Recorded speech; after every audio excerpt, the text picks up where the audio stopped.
Hi friends, ಎಲ್ಲರೂ ಹೇಗಿದ್ದೀರಾ?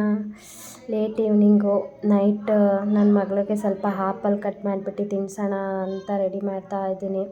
Already ಅಮ್ಮ ಅವಳಿಗೆ 4 o'clockಲ್ಲಿ ಸರಿ ತಿನ್ನಿಸಿತ್ತು. ರಾಗಿ ಸರಿ ಕಾಳೆಲ್ಲ ಹಾಕಿ ಮಾಡಿರ್ತೀವಲ್ಲ, ಮನೆಯಲ್ಲೇ ಪ್ರಿಪೇರ್ ಮಾಡಿರೋದು, ಅದನ್ನ ತಿನ್ನಿಸಿದ್ರು. ಬಟ್ ಇವಾಗ ಲೇಟ್ ನೈಟ್ ಅಲ್ವಾ, ಸ್ವಲ್ಪ ಏನಾದರೂ ಕೊಡೋಣ ಅಂತ ಆ್ಯಪಲ್ ಕಟ್ ಮಾಡಿ ಬಾಯ್ಲ್ ಮಾಡೋಣ ಅಂತ ರೆಡಿ ಮಾಡ್ತಾ ಇದ್ದೀನಿ. ನೋಡಿ, ಆ್ಯಪಲ್ನ ಇಷ್ಟು ಸಣ್ಣದಾಗಿ ಕಟ್ ಮಾಡ್ಕೊಂಡು ಇಟ್ಕೊಂಡಿದ್ದೀನಿ. ಈ ಥರ ಸಣ್ಣದಾಗಿ ಕಟ್ ಮಾಡ್ಕೊಂಡು ಇಟ್ಕೊಂಡ್ರೆ ಬೇಬಿಗೆ ತಿನ್ನಲಿಕ್ಕೆ ಚೆನ್ನಾಗಿರುತ್ತೆ ಮತ್ತು ಬೇಗ ಅದು ಬಾಯ್ಲ್ ಆಗಿಬಿಡುತ್ತೆ, ಚೆನ್ನಾಗಿ ಸ್ಟೀಮ್ ಆಗುತ್ತೆ. ಇವಾಗ ನೋಡಿ, ಈ ಥರ ಒಂದು ಪಾತ್ರೆ ಇಟ್ಕೊತೀನಿ. ಆ ಪಾತ್ರೆ ಒಳಗಡೆ ಸ್ವಲ್ಪ ನೀರು ಹಾಕ್ಕೊಂಡು ಅದರೊಳಗಡೆ ಒಂದು ಬಟ್ಲಿಡ್ತೀನಿ ನಾನು. ಈ ಥರ ಸ್ವಲ್ಪ ನೀರು ಹಾಕ್ಕೊಂಡು ಅದರೊಳಗಡೆ ಒಂದು ಬಟ್ಲಿಟ್ಕೊಂಡು ಆ ಬಟ್ಲೊಳಗಡೆ ನಾನು ಫುಲ್ಲು ಈ ಕಟ್ ಮಾಡಿಟ್ಟಿದ್ದೀನಲ್ಲ ಅದನ್ನೆಲ್ಲ ಅದರೊಳಗಡೆ ಹಾಕ್ಕೋತೀನಿ. ಅದಾದಮೇಲೆ ನಾವು ಇವಾಗ ಪಾತ್ರೆ ಇಟ್ಕೊಂಡಿದ್ದೀನಲ್ಲ, ಆ ಪಾತ್ರೆ ಒಳಗಡೆ ಅದನ್ನು ಹಾಕ್ಕೊಳ್ಳೋದು. ಅಂದರೆ ಹಾಕ್ಕೊಳ್ಳೋದಂದರೆ ಅದನ್ನು ಇಡೋದು. ಅದು ಇಟ್ಬಿಟ್ಟು ಒಂದು ಮುಚ್ಚಳ ಮುಚ್ಚಿದ್ರೆ ಸಾಕು. ಅದು ಲೋ ಫ್ಲೇಮಲ್ಲಿ ಸ್ಟವ್ ಆನ್ ಮಾಡಬೇಕು ನಾವು. ಲೋ ಫ್ಲೇಮಲ್ಲಿ ಸ್ಟವ್ ಇಟ್ಕೊಂಡು ಅದ್ರ ಮೇಲ್ಗಡೆ ಮುಚ್ಚಿದ್ರೆ ಅದು ಚೆನ್ನಾಗಿ ಬಾಯ್ಲ್ ಆಗುತ್ತೆ. ನೀರು ಕುದೀತಾ ಇರಬೇಕಾದ್ರೆ ಅದು ಒಳಗಡೆ ಚೆನ್ನಾಗಿ ಬಾಯ್ಲ್ ಆಗುತ್ತೆ. ನಾವು ಈ ಥರ ಸಣ್ಣದಾಗಿ ಕಟ್ ಮಾಡಿಕೊಂಡ್ರೆ ಇನ್ನೂ ಚೆನ್ನಾಗಿರುತ್ತೆ. ನೋಡಿ, ಈ ಥರ ಇಟ್ಕೊಂಡ್ರೆ ಬೇಬಿಗೂ ತಿನ್ನಲಿಕ್ಕೆ ಚೆನ್ನಾಗಿರುತ್ತೆ. ಅದರಿಂದ ನಾವು ಈ ಥರ ಮಾಡಿಕೊಂಡ್ರೆ ಚೆನ್ನಾಗಿ ಬರುತ್ತೆ.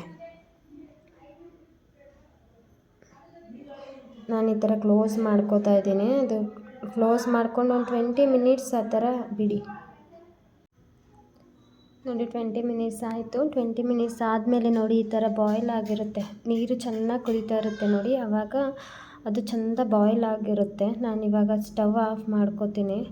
ಸ್ಟವ್ ಆಫ್ ಮಾಡ್ಕೊಂಡು ಅದು ಬರೀ ಕೈಯಲ್ಲಿ ಹಾಗೆ ಮುಟ್ಬಿಡಿ. ನಾನು ಹಾಗೆ ಮುಟ್ತಾಯಿದ್ದೀನಿ, ಬಟ್ ತುಂಬ ಸುಡುತ್ತೆ ನಮ್ಮದು ಕೈ ಸ್ವಲ್ಪ ಸೆನ್ಸಿಟಿವ್ ಇರುತ್ತಲ್ವ, ಅದರಿಂದ ತುಂಬ ಸುಡುತ್ತೆ.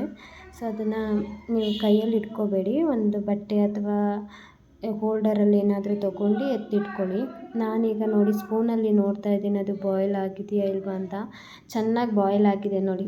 ನಮಗೆ ಚೆನ್ನಾಗಿ ಬಾಯ್ಲ್ ಆಗಿದೆ ಅಂತ ಗೊತ್ತಾಗಬೇಕು ಅಂದರೆ ನೋಡಿ, ನಾನು ಈ ಥರ ಸ್ಪೂನಲ್ಲಿ ಇದು ಮಾಡಬೇಕಾದ್ರೆ ಹೇಗೆ ಅದೆಲ್ಲ ಮೆತ್ತೆ ಥರ ಅದು ಮುಟ್ಟಿದ ತಕ್ಷಣ ಫುಲ್ಲು ಸಾಫ್ಟ್ ಥರ ಕಾಣಿಸ್ತಾ ಇದೆ ನೋಡಿ. ಸ್ಪೂನಲ್ಲಿ ನಾವೀಗ ಮುಟ್ಟು ನೋಡಿದಾಗ ಈಗ ಸಾಫ್ಟಾಗಿ ಅದೇ ಕರಗೋ ಥರ ಇರಬೇಕು. ನಾವು ಸ್ಪೂನಲ್ಲಿ ಮುಟ್ಟಿದ ತಕ್ಷಣ ಅದು ನುಣ್ಣಗೆ ಆಗೋ ಥರ ಆಗಿರಬೇಕು. ನೀವು ಆ ಥರ ಬಾಯ್ಲ್ ಮಾಡಿಕೊಂಡ್ರೆ ಚೆನ್ನಾಗಿರುತ್ತೆ, ಬೇಬಿಗೂ ತಿನ್ನಲಿಕ್ಕಾಗುತ್ತೆ. ಮತ್ತು ನೀವು ಇದನ್ನೆಲ್ಲ ಮಿಕ್ಸಿಗೆ ಹಾಕಬೇಡಿ.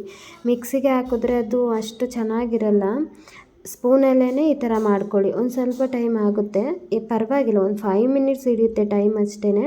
ಈ ಥರ ಮಾಡಿಕೊಂಡ್ರೆ ಚೆನ್ನಾಗಿರುತ್ತೆ, ಬೇಬಿ ಚೆಂದ ತಿಂತಾಳೆ. ನನ್ನ ಮಗಳಿಗೆ ಇದು ತುಂಬ ಇಷ್ಟ.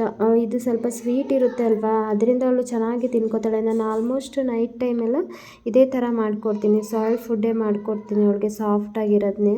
ನೈಟ್ ಟೈಮೆಲ್ಲ ರೈಸ್ ಈ ಥರ ಎಲ್ಲ ತಿನ್ನಿಸಲ್ಲ ನಾನು, ಸಾಫ್ಟಾಗಿರೋದನ್ನ ಮಾಡಿ ತಿನ್ನಿಸ್ತೀನಿ. ಯಾಕಂದರೆ ಆಫ್ಟರ್ನೂನ್ ಅವಳಿಗೆ ಆಲ್ರೆಡಿ ರೈಸ್ ಮತ್ತು ಸರಿ ಥರ ತಿನ್ನಿಸಿರುತ್ತೆ ಅಮ್ಮ. ಮತ್ತು ಚಪಾತಿ ಏನಾದರೂ ಮಾಡಿದ್ರೆ ಅವಳಿಗೆ ಚಪಾತಿ ಕೊಟ್ಬಿಟ್ಟಿರುತ್ತೆ ಅಮ್ಮನೇ, ಕೈಗೆ ಕೊಟ್ಟು ತಿನ್ನಿಸ್ತಾ ಇರ್ತೀವಿ. ಈಗ ಆಲ್ರೆಡಿ 9 month ಆಯಿತು, 9 month ಕಂಪ್ಲೀಟ್ ಆಯಿತು ಅವಳಿಗೆ.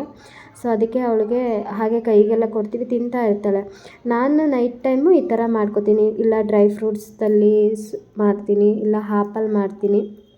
ಈ ಥರ ಮಾಡಿ ಅವಳಿಗೆ ತಿನ್ನಿಸೋದು ನಾನು. ಈ ಥರ ನುಣ್ಣಗೆ ಮಾಡ್ಕೊಳ್ಳಿ ಚೆನ್ನಾಗಿ. ಸ್ಪೂನಲ್ಲೇ ಆಗುತ್ತೆ, ಅದು ಚೆನ್ನಾಗಿ ಬಾಯ್ಲ್ ಆಗಿರುತ್ತೆ ಅಲ್ವಾ, ಸ್ಟೀಮ್ ಮಾಡಿರ್ತೀವಲ್ಲ, ಅದು ಹೀಗಾಗುತ್ತೆ. ಅವಳಿಗೆ ಈ ಥರ ಅಂದರೆ ತುಂಬ ಇಷ್ಟ ನನ್ನ ಮಗಳಿಗೆ. ನೋಡಿ, ನಾನು ಸ್ಪೂನಲ್ಲೇ ಈ ಥರ ಮಾಡಿದೆ, ಈ ಥರ ಆಗುತ್ತೆ ನೋಡಿ. ಹೇಗೆ ಫೈನಲಿ ಹೇಗೆ ಕಾಣಿಸ್ತಾ ಇದೆ. ಸೊ ಇದು ತುಂಬ ಸಾಫ್ಟಾಗಿರುತ್ತೆ ಬೇಬಿಗೆ ತಿನ್ನಲಿಕ್ಕೆ. ನೋಡಿ, ನನ್ನ ಮಗಳು ಅವ್ರ ಅಮ್ಮಮ್ಮನ ಜೊತೆ ಹೇಗೆ ಆಟ ಆಡ್ತಿದ್ದಾಳೆ. ವಾಯ್ಸ್ ಕೇಳಿಸ್ತಾ ಇದೆ ಅನಿಸುತ್ತೆ ನನಗೆ. ನೋಡಿ ಹೇಗೆ ಆಡ್ತಿದ್ದಾಳೆ.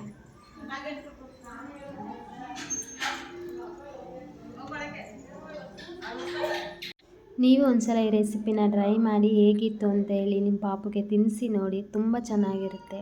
ಇವತ್ತಿನ ಬ್ಲಾಗ್ ಇಷ್ಟ ಎಂಡ್ ಮಾಡ್ತಾಯಿದ್ದೀನಿ. ಬಾಯ್ ಬಾಯ್.